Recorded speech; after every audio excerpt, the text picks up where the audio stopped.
How long do you have once you pass the first exam?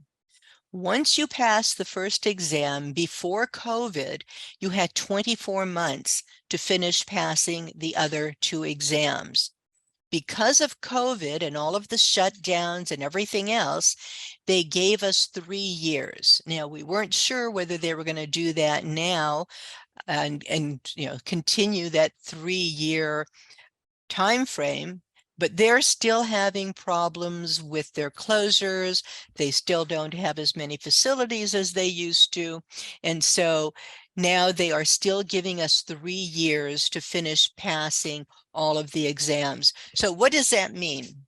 So if you pass, for instance, part 3 on May 16th of 2021, you now have until May 16th of 2024 to finish part 1 and 2.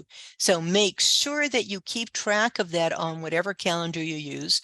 I like to use a Google Calendar because that lets me go out forever and I can make notes and put reminders in the calendar well ahead of whatever my deadlines are.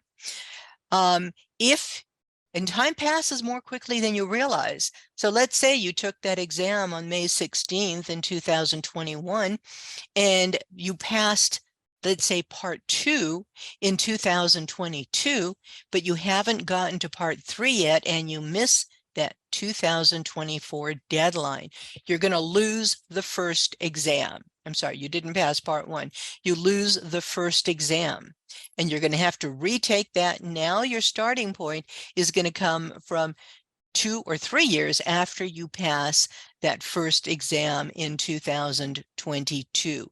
So be very careful to track that, because I don't guarantee that next year they're going to still give you 3 years. Right now for this year, we have 3 years for everyone taking an exam. And if the deadline is really, really close, as I said, put it on your calendar at least a month before the deadline and take the exam at least 2 days before the deadline that you're going to lose that exam.